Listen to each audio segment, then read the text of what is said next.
अस्सलाम वालेकुम। मैं हूं आपकी उस्ताद और आज हम इस वीडियो में पढ़ने वाले हैं इंट्रोडक्शन टू बायोलॉजी। बायोलॉजी क्या होती है और इसके बेसिक कॉन्सेप्ट्स क्या हैं, हम इस वीडियो के अंदर देखेंगे। अगर आप बायोलॉजी के बेसिक कॉन्सेप्ट्स लर्न करना चाहते हैं तो ये वीडियो पूरी देखें। सबसे पहले मैं आपको बताऊंगी कि बायोलॉजी होती क्या है। अगर हम ज़िंदगी का मुताला करें, किसी भी ज़िंदगी के बारे में पढ़ें या फिर लाइफ के बारे में पढ़ें, हम उसको कहते हैं बायोलॉजी। अगर हम जानवरों के बारे में पढ़ें तो उसको भी हम क्या बोलते हैं, biology. Simple study of life, science of living things, इसको हम बोलते हैं बायोलॉजी। अब बायोलॉजी का वर्ड कहाँ से निकला? बायोलॉजी का वर्ड जो है ग्रीक और लैटिन ज़बान से निकला है। तो बायोस का मतलब होता है लाइफ और लोगोस का मतलब होता है स्टडी ऑफ, मतलब स्टडी ऑफ लाइफ, ज़िंदगी के बारे में पढ़ना, जानदारों के बारे में पढ़ना, इसको हम बोलते हैं बायोलॉजी। जानदारों की एग्जांपल जैसे कि एनिमल्स हो गए, डॉग, कैट, रैबिट वगैरह।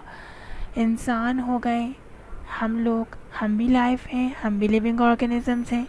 माइक्रो ऑर्गेनिजम्स हो गए जैसे कि बैक्टीरिया, साइनोबैक्टीरिया, वायरसेस, जो हमें नज़र नहीं आते काम आँख से, जिनको देखने के लिए हमें माइक्रोस्कोप की ज़रूरत होती है। ये सब मिसाल हैं हमारे पास ज़िंदगी की और लिविंग ऑर्गेनिजम्स की, लिविंग थिंग्स की। फ़िश भी है इसके अलावा और बहुत सारे एग्जांपल्स हैं। अब हम देखते हैं कि हमें कैसे पता लगेगा कोई भी लिविंग ऑर्गेनिज्म, कोई भी चीज़ लिविंग है और नॉन लिविंग। तो अगर हमें पता लगाना हो कि कोई भी चीज़ लिविंग है और नॉन लिविंग, तो हम उसकी कैरेक्टरिस्टिक्स ऑफ लाइफ को देखेंगे। अगर उसके अंदर ये सारी चीज़ें मौजूद हैं तब तो वो लिविंग है, अदरवाइज़ वो नॉन लिविंग है। हम उसकी सेलुलर कंपोजिशन देखेंगे, उसकी ग्रोथ देखेंगे, आया कि वो बढ़ रहा है या फिर नहीं बढ़ रहा। उसकी रिप्रोडक्शन देखेंगे कि वो आया कि बच्चे पैदा कर सकता है, रिप्रोड्यूस कर सकता है, अपनी जनरेशन को आगे बढ़ा सकता है या फिर नहीं। क्या वो हरकत कर सकता है, क्या वो मूवमेंट कर सकता है, क्या वो किसी भी एनवायरनमेंट को, किसी भी जगह को अडाप्ट कर सकता है। उसकी मेटाबॉलिज्म देखेंगे, उसकी स्पेसिफिक ऑर्गेनाइजेशन को, उसकी होम्योस्टेसिस को देखेंगे और उसकी रिस्पॉन्सिवनेस को देखेंगे। अगर ये सब कैरेक्टरिस्टिक्स किसी भी चीज़ के अंदर मौजूद है तो वो क्या है, लिविंग ऑर्गेनिज्म है।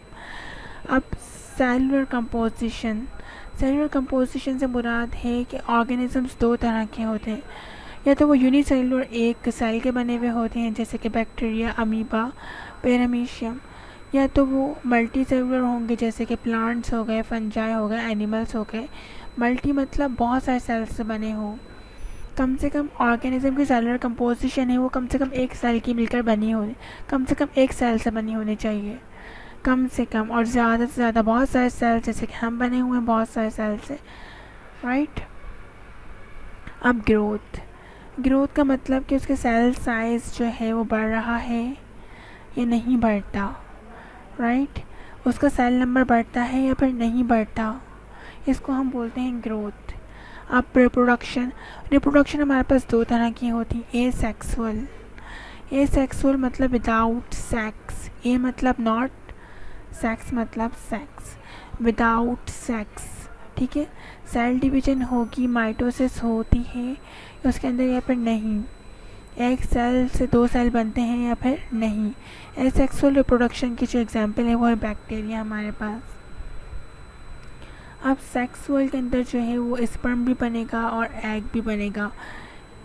स्पर्म और एग मिलकर जो है वो क्या बनाएंगे, दो सेक्स सेल्स बनाएंगे। क्या बनाएंगे, स्पर्म और एग मिलकर क्या करेंगे, स्पर्म और एग जो है वो सेक्स सेल्स हैं, वो दोनों आपस में यूनाइटेड होंगे, जुड़कर क्या बनाएंगे, एक जाइगोट बनाएंगे। इसकी एग्जांपल है प्लांट्स और एनिमल्स। अब जैसे कि एनिमल्स के अंदर क्या होता है, बेसिकली एनिमल्स जो है रिप्रोड्यूस करते हैं तो आपस में मेटिंग करते हैं और फीमेल जो है वो ओवा जो है रिलीज़ करती है और मेल स्पर्म रिलीज़ करता है, ओवा को हम बोलते हैं एग। तो ये सेक्सुअल रिप्रोडक्शन की एग्जांपल है। अगर रिप्रोडक्शन हो रही है तब भी वो क्या है, हमारे पास लाइफ मौजूद है, तभी तो रिप्रोडक्शन हो रही है। अब मूवमेंट, अब मूवमेंट जगह टू जगह, जैसे कि प्लेस टू प्लेस मूवमेंट, जैसे बियर रनिंग इसका एग्जाम्पल है, बर्ड फ्लाइंग इसके एग्जाम्पल है। बर्ड्स क्या करते हैं, माइग्रेट होकर किसी और सिटी के अंदर चले जाते हैं। बियर दौड़ कर भाग भाग कर जो है, अब इंसानों की एग्जाम्पल ले लें हम। इंसान क्या करते हैं, पाकिस्तान में रहने वाले, इंडिया में रहने वाले, वो अपने आप को यूरोपियन कंट्रीज़ के अंदर शिफ्ट कर लेते हैं। इसकी एग्जाम्पल है एक्सटर्नल पार्ट, फोटोट्रॉपिज्म। लाइट की मदद से क्या होता है, प्लांट्स जो है वो मूव करते हैं, हरकत करते हैं, ठीक है, सूरज की रोशनी के अंदर सन की तरफ। ये इसकी एग्जांपल है। इंटरनल साइटोप्लाज्मिक स्ट्रीमिंग, हमारा जो साइटोप्लाज्म है उसके अंदर बहुत से ऑर्गेनेल्स मूव करते हैं, इसको हम बोलते हैं साइटोप्लाज्म। ये 3 तरह की मूवमेंट होती हैं। अगर ये मूवमेंट हो रही है तब भी लाइफ मौजूद है। Adaptation, changing to meet the needs of environment. For example, आप एक ठंडे इलाके में रहते हैं और आप एक रेगिस्तानी इलाके में जाकर शिफ्ट हो जाते हैं, माइग्रेट हो जाते हैं, और वहाँ पर आप उस एनवायरनमेंट को अगर अडाप्ट कर लेते हैं तब भी आपके अंदर लाइफ मौजूद है, तभी तो आप उसको अडाप्ट कर रहे हैं ना। इसके एग्जांपल बर्ड माइग्रेशन, बर्ड जब माइग्रेट होते हैं तो बिहेवियर और अडाप्टेशन वो कर लेते हैं। Human body temperature, physiological adaptation इसकी एग्जांपल है। हमारी जो बॉडी है, हम किसी भी एनवायरनमेंट में जाए उसको अडाप्ट कर ही लेते हैं। हाइबरनेशन, ये भी फिजियोलॉजिकल अडाप्टेशन है। ये जैसे कि मैं एग्जांपल दूँ फ्रॉग की, तो फ्रॉग हाइबरनेट करते हैं।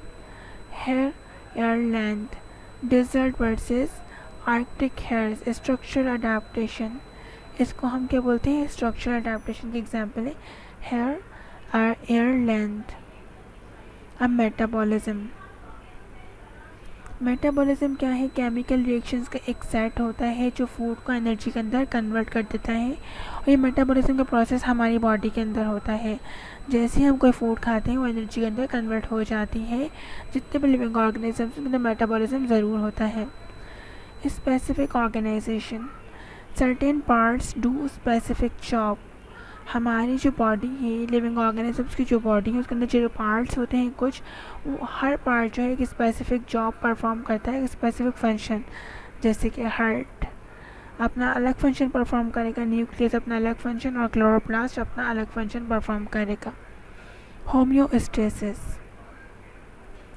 मेंटेनिंग द सेम स्टेट, जो हमारी बॉडी के अंदर सेम स्टेट मेंटेन हो रही है उसको हम बोलते हैं होम्योस्टेसिस। होम्यो मतलब सेम और स्टेसिस मतलब स्टेट, कंडीशन। इसकी एग्जांपल है water balance inside and outside of cell, जो वाटर बैलेंस होता है हमारी बॉडी के अंदर और हमारी बॉडी से बाहर। ह्यूमन बॉडी टेम्परेचर, जो हमारी बॉडी मेंटेन करती है। Cell function best when these are in balance, और सेल के फंक्शन बेहतरीन रहते हैं जब ये होम्योस्टेसिस जो है रहती है, हमारा टेम्परेचर बैलेंस रहता है, वाटर बैलेंस रहता है तब। रिस्पॉन्सिवनेस, रिएक्शंस टू वेरियस स्टाइमुलाई, स्टाइमुलाई क्या होती है, उभरने तहरीक देने वाली चीज़। फॉर एग्ज़ाम्पल लाइट हो गई, ठीक है, हीट हो गई, पीएच हो गई। आप किसी भी गर्म चीज़ को छुएंगे तो क्या होगा, आपकी बॉडी फ़ौरन रिस्पॉन्स करेगी उस रिएक्शन के नतीजे में। आपका हाथ जल के आपका एक्सीडेंट हो गया, आपकी बॉडी फ़ौरन क्या करेगी, रिएक्ट करेगी। तो इसको हम क्या बोलते हैं, responsiveness to various stimuli. Earthworms respond to all of these, earthworms जो होते हैं light, heat, pH, vibration, smell वगैरह को रिस्पॉन्ड करते हैं, और ऑर्गेनिज्म जितने भी होते हैं वो रिस्पॉन्ड करते ही हैं। हम देखें फ़ौरन रिएक्ट करते हैं, कोई हमें कॉकरोच काट ले, कोई अर्थवॉर्म हमें काट ले, हम फ़ौरन रिएक्ट करेंगे। Biology is a unified science, biology, chemistry और फिज़िक्स मिलकर क्या बनाते हैं, science.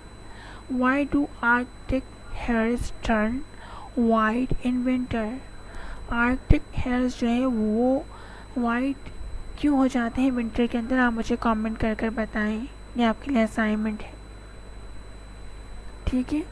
Kick off loss, kick off loss की वजह से जो है good reflector reflects light and heat, poor radiator heat is lost slowly. सही आर्कटिक जो है बेसिकली आर्कटिक हेयर्स जो है वाइट हो जाते हैं विंटर के अंदर, क्योंकि किक्स ऑफ स्लोज की वजह से। वाइट गुड रिफ्लेक्टर होता है, रिफ्लेक्ट्स लाइट एंड हीट, और लाइट को रिफ्लेक्ट करता है और हीट को भी रिफ्लेक्ट करता है। और पुअर रेडिएटर होता है, heat is lost slowly, heat जो है आहिस्ता आहिस्ता लॉस्ट होती है। Black good absorber, black colour जो है वो गुड एब्जॉर्बर होता है और एब्जॉर्ब करता है लाइट को और हीट को। Good radiator, heat is lost quickly. Good radiator क्या होता है कि हीट जो लॉस्ट होती है वो क्विकली होती है। इसके अंदर ब्रांचेस ऑफ बायोलॉजी देखते हैं। हमारे पास जो बायोलॉजी का एक ब्रांच है जूलॉजी। जू मतलब एनिमल्स, लॉजी मतलब स्टडी ऑफ एनिमल्स। अगर हम जानवरों के बारे में पढ़ेंगे तो इसको हम बोलेंगे जूलॉजी। आइक्थियोलॉजी, अगर हम मछलियों के बारे में पढ़ेंगे तो इसको बोलेंगे आइक्थियोलॉजी। फिश आर, आइक्थियोलॉजी अब क्यों इम्पॉर्टेंट है? Fish are indicator species, fish जो है वो इंडिकेटर स्पीशीज़ होते हैं, इसकी वजह से आइक्थियोलॉजी बहुत इंपॉर्टेंट है।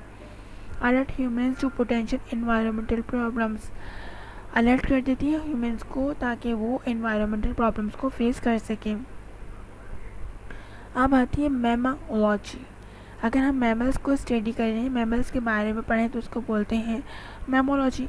ऑर्निथोलॉजी, अगर हम बर्ड्स के बारे में पढ़ेंगे तो उसको बोलेंगे ornithology. Why important? DDT, insecticide used in 50s and 60s, birds of prey declined। अब ये इसलिए इम्पॉर्टेंट होती है क्योंकि इंसेक्टिसाइड जो होते हैं वो हम यूज़ करते हैं, राइट, शिकार करने के लिए बर्ड्स का, जो मना किया जाता है, right. Bio accumulation, the build up of chemicals और toxins in living things. Bio accumulation क्या होता है? केमिकल्स और टॉक्सिन जो है, मतलब जो हार्मफुल केमिकल्स होते हैं वो लिविंग थिंग्स के अंदर क्या करता है? बिल्ड करता है। बॉटनी, अगर हम प्लांट्स के बारे में पढ़ेंगे तो हम उसको बोलेंगे बॉटनी, राइट। ये इसलिए इम्पॉर्टेंट है, फूड प्रोडक्शन और मेडिसिन के लिए बहुत इम्पॉर्टेंट होती है। माइक्रोबायोलॉजी, अगर हम माइक्रो ऑर्गेनिज्म से स्मॉल लाइफ के बारे में, ऐसी चीज़ों के बारे में जो हम आम आँख से नहीं देख सकें, माइक्रो मीन्स वेरी स्मॉल, ये मेडिसिन और बायो टेररिज्म के अंदर बहुत इंपॉर्टेंट होती है। Anatomy, ana means up, tom means cut. अगर हम ऑर्गेनिजम्स के पार्ट्स के बारे में पढ़ेंगे तो उसको बोलेंगे एनाटॉमी। फिजियोलॉजी, अगर हम ये देखेंगे जानवरों के जो मुख्तलिफ पार्ट्स हैं, हिस्से हैं, वो किस तरह काम करते हैं, तो इसको हम कहेंगे फिजियोलॉजी। ये हेल्थ प्रोफेशंस हैं और वेटरिनेरियंस के अंदर भी यूज़ होती है फिजियोलॉजी। एंटोमोलॉजी, अगर हम इंसेक्ट्स के बारे में पढ़ेंगे तो इसको बोलेंगे एंटोमोलॉजी। इसलिए इम्पॉर्टेंट है क्योंकि West Nile virus, yellow fever carried by mosquitoes. Genetics, अगर हम हेरिडिटी और जेनेटिक मटेरियल के बारे में पढ़ेंगे तो उसको बोलेंगे जेनेटिक्स।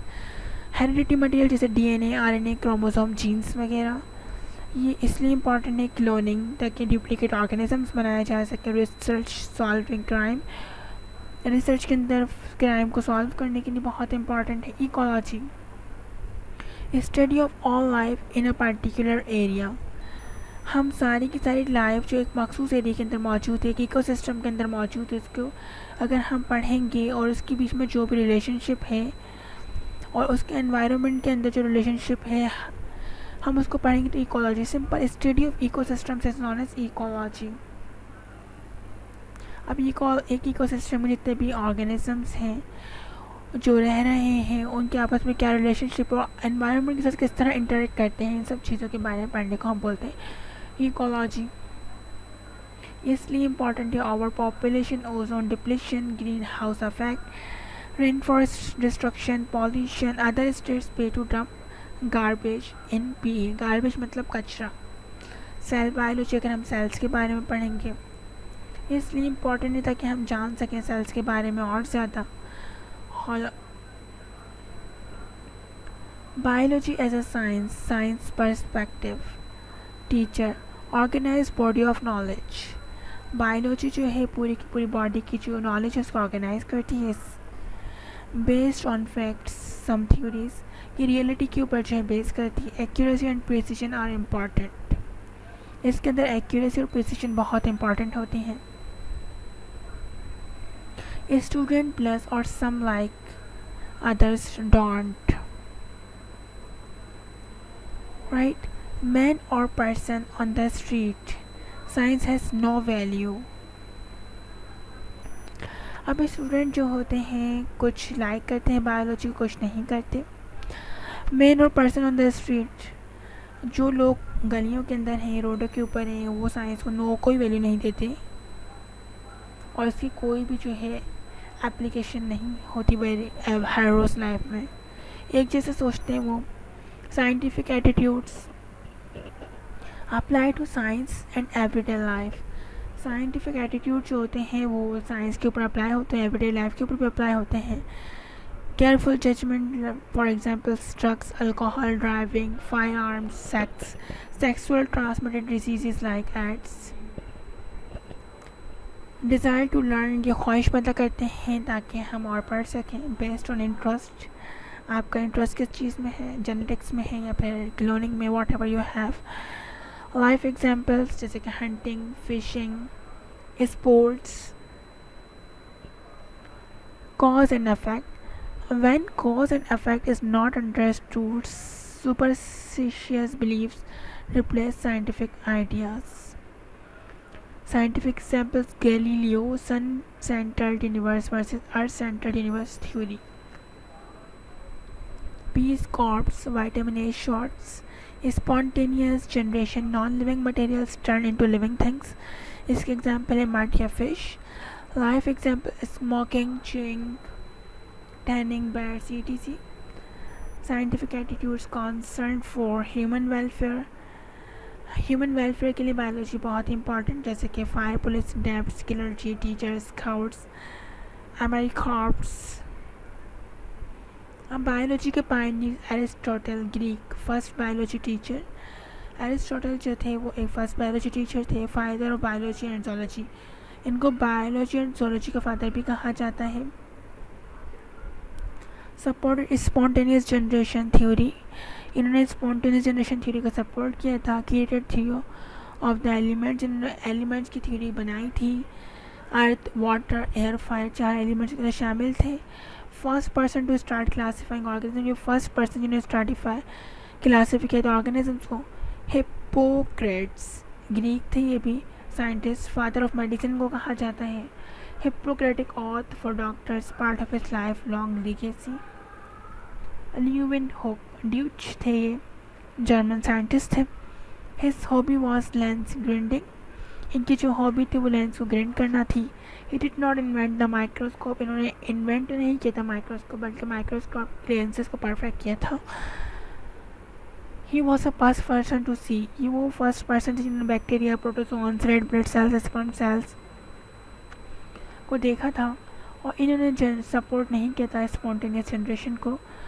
लिस्टर ब्रिटिश थे। हॉस्पिटल कंडीशंस, ब्लडल्टी इन्फेक्शन, इन्होंने देखा कि हॉस्पिटल कंडीशन जो ब्लडल्टी थी और इन्फेक्शंस थी।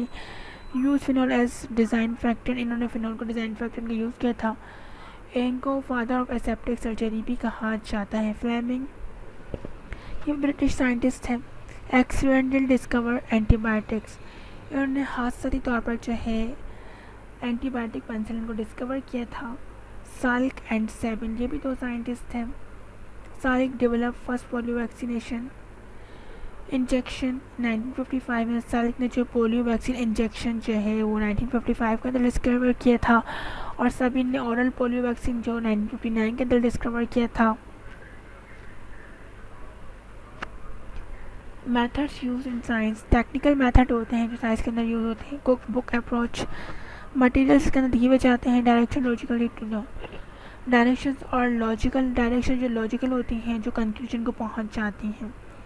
Water boils and what temperature, इसके एग्जांपल है। For example technical method continue, directions water in beaker, for example heat until boiling, use the thermometer to measure temperature. Scientific research method, इसमें materials नहीं दी जाती, direction भी नहीं दी जाती, उसकी कंक्लूजन भी मालूम नहीं होती। साइंटिफिक मेथड के 4 स्टेप्स होते हैं: ऑब्जर्वेशन, हाइपोथेसिस, टेस्ट और experiment, conclusion. Golden Road Lab. Female insects deposit fertilized eggs along golden road stem early in growing season. Eggs develop into larvae and the plant responds by forming galls. Galls are really tumors. Galls are plants' response to foreign bodies inventing benefits to insect. बस आज तक यही concept थे, basic concepts of biology. Introduction to biology का lecture यहीं तक था। उम्मीद करती हूँ कि आपको अच्छा लगा होगा और समझ आ गया होगा। अगर कुछ समझ नहीं आया तो प्लीज़ फ़ौरन से कमेंट करके पूछ लें। अपना ख्याल रखें। अगर वीडियो अच्छी लगी तो प्लीज़ सब्सक्राइब करें तो बिल्कुल ना भूलें, लाइक शेयर और कमेंट करना बिल्कुल ना भूलिए। अपना बहुत ख्याल रखें, दुआ में याद रखें। अल्लाह हाफ़िज़।